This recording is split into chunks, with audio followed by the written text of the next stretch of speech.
Bienvenue dans le podcast de Ce que vous devez savoir. Nous sommes le lundi 23 mars 2026. Aujourd'hui, on va développer un sujet sensible, l'assassinat du président haïtien Jovenel Moïse dans la nuit du 7 juillet 2021. Il est environ 1h du matin lorsque le silence de Pèlerin 5, un quartier huppé de Port-au-Prince, est brisé par des explosions et des tirs nourris. Un commando de 28 hommes pénètre dans la résidence privée du président. Cet événement, ce n'est pas seulement la mort d'un chef d'État. C'est le début d'une plongée vertigineuse de toute une nation dans le chaos. On va décortiquer ensemble les faits, les acteurs et les conséquences de ce crime qui continue, des années après, de secouer le monde. Alors, revenons au cœur de cette nuit tragique.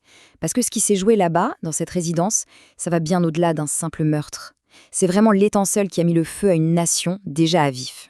Tout s'est joué en moins de 2 heures. Imaginez, à 1h du matin, le commando force l'entrée. Pour tromper tout le monde, ils se font passer pour des agents de la DEA, l'agence antidrogue américaine.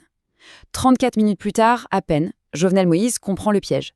Il passe ses derniers appels à l'aide, mais c'est déjà trop tard. Les assaillants sont dans sa chambre. Et ce n'est qu'à 2h30 que sa femme, Martine, laissée pour morte, sera enfin découverte et évacuée d'urgence. La seule témoin oculaire de tout ça, c'est elle, Martine Moïse. Elle est grièvement blessée, mais elle a un réflexe de survie incroyable. Elle fait la morte. Pendant 45 minutes, 45 longues minutes, elle entend les mercenaires qui parlent espagnol mettre la pièce à sac cherchant de l'argent, des documents.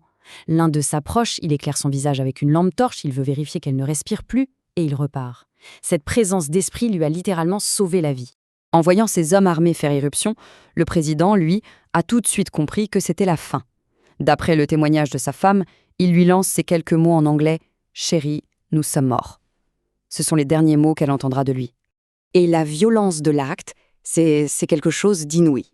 L'autopsie révélera que son corps a été criblé de 12 balles, son œil gauche arraché, de multiples fractures.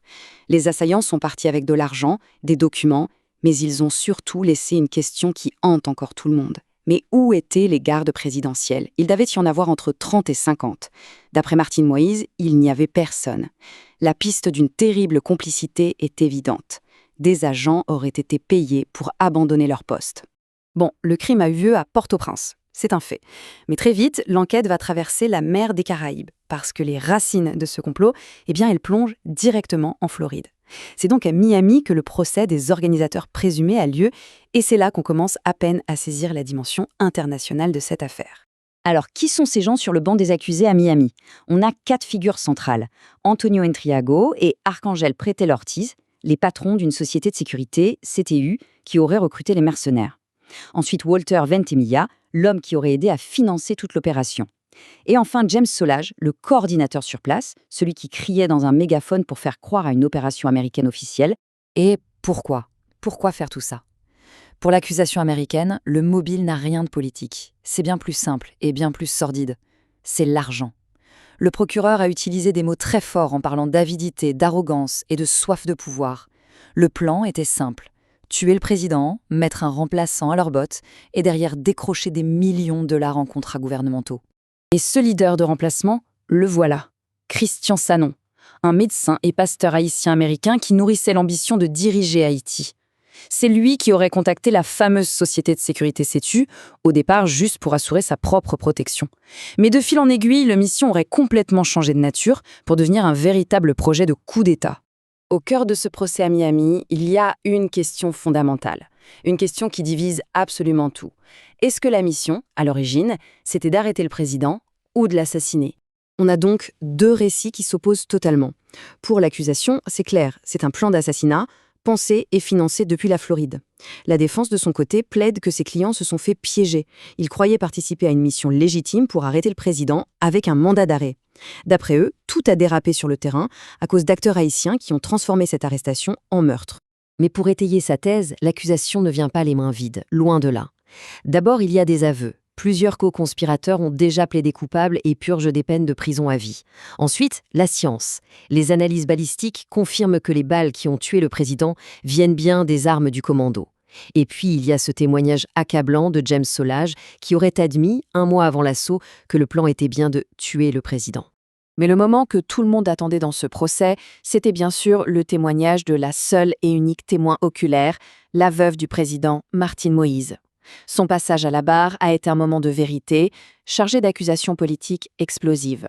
Quand la défense lui demande pourquoi elle est elle-même poursuivie par la justice haïtienne, sa réponse jette un froid glacial dans le tribunal. Pour elle, c'est la preuve d'un complot au plus haut sommet de l'État haïtien. Une manœuvre, dit-elle, des vrais coupables pour la faire taire en la transformant, elle la victime, en accusée. Et elle ne s'arrête pas là. Sous serment, Martine Moïse lâche des noms, et pas n'importe lesquels. Elle met directement en cause deux des hommes les plus puissants du pays, l'ex-président Michel Martelly et l'ex-premier ministre Ariel Henry, affirmant qu'ils avaient des connexions avec les assassins. Ce sont des accusations d'une gravité extrême qui, il faut bien le préciser, restent encore à prouver. Et pour ajouter à la complexité de toute cette affaire, l'enquête menée en Haïti, elle, prend une direction radicalement opposée. Là-bas, le juge d'instruction a inculpé Martine Moïse elle-même pour complicité avec l'ancien Premier ministre Claude Joseph et l'ex-chef de la police. Une décision qui montre bien les luttes de pouvoir féroces qui déchirent le pays depuis l'assassinat. Parce qu'au-delà des salles de tribunal, les conséquences de cet assassinat sur le terrain, en Haïti, sont tout simplement cataclysmiques. Le crime a laissé un vide béant au sommet de l'État, et le pays a été aspiré dans une spirale de violence et de chaos. L'assassinat de Jovenel Moïse a littéralement décapité un État qui était déjà extrêmement fragile. Sans président, sans parlement, sans institutions solides, le pays est devenu une sorte de coquille vide, un terrain de jeu pour des forces qui échappent à tout contrôle. Le résultat le plus flagrant de ce vide, c'est ça, la prise de contrôle quasi totale de la capitale par des gangs armés. D'après les Nations Unies, entre 80 et 90% de Port-au-Prince est aujourd'hui sous leur emprise. Ils terrorisent la population en toute impunité. Et dans ce vide, un phénomène totalement inédit s'est produit. Des gangs qui, avant étaient des ennemis jurés, se sont unis pour former une coalition. Le nom qu'ils se sont donné est terriblement ironique. Vivre ensemble, ce qui veut dire vivre ensemble en créole. Et ensemble, ils ont lancé des assauts coordonnés contre les prisons, les postes de police et même le palais présidentiel. C'est une véritable guerre contre ce qu'il reste de l'État. Aujourd'hui, la quête de justice, ça ressemble à un labyrinthe sans aucune issue. D'un côté, on a un procès en Floride qui juge les exécutants, mais qui peine à remonter jusqu'aux vrais commanditaires. De l'autre, une justice haïtienne complètement paralysée par les luttes de pouvoir. Alors la question fondamentale reste là, entière, qui a vraiment ordonné la mort de Jovenel Moïse ? Et dans un pays à genoux, on peut se demander si la vérité complète sur ce crime d'État éclatera un jour. Merci aux auditeurs et auditrices de French Boulevard. Nous vous donnons rendez-vous demain pour un nouveau numéro de Ce que vous devez savoir.